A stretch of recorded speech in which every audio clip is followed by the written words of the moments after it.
Turn to Stage 6 blackouts this past week. The message from government and energy experts is not encouraging. Buckle up and brakes for the next few months of the year to come with the highest stages of load shedding. So what's going on and what's the current state of the country's electricity grid? Well, Newzroom Afrika's Andersen filed this report. Short-term pain in order to unlock longer-term gains. That was the message from President Cyril Ramaphosa this past week as he touched on the return to Stage 6 blackouts. Then he said something that also managed to anger quite a few South Africans.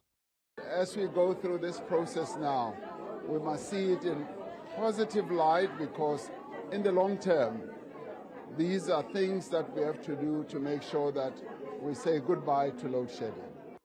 Eskom and Electricity Minister Nkosi Ramokgopa have been clear that a key factor behind the higher stages of load shedding is the simultaneous rolling out of a new maintenance plan.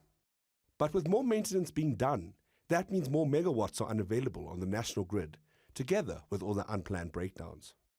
So will ramping up the maintenance now really help bring load shedding back under control in the near future?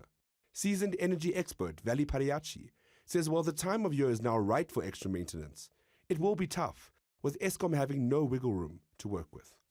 Going on this higher planned maintenance regime, the success of that depends on two key factors.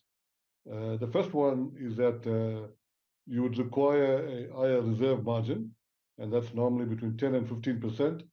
And to play it safe, you need about 20%. We don't have that now. We're actually on a minus level. You need your energy availability factor to be at a higher level. You need to be at about 70% and over. Now we're sitting at 60% or even below. So government and Eskom is operating with no cushion at all. The shadow that is Car Powership is also not going away from the country's energy debates.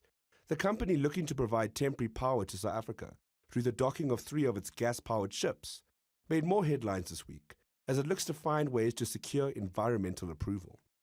But while there are still plenty of concerns around Car Powership and the current struggling coal fleet, Pariachi believes that Eskom's maintenance plans should look to learn key lessons from the aviation industry. Why? Because independent maintenance could be key in limiting repeat breakdowns.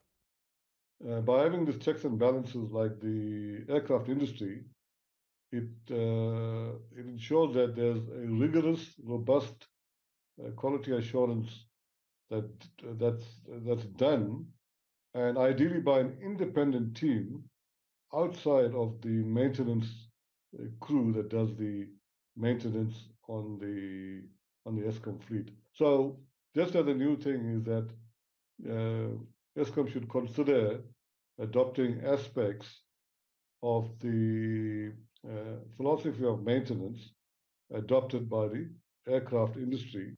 But while it's not clear just how long this extended maintenance program currently being rolled out by Eskom will take, it's clear that its success depends on finding a way to keep unplanned breakdowns to a minimum. A task so far we know has been close to impossible. For Newzroom Afrika on Channel 405, I'm Andersen in Johannesburg.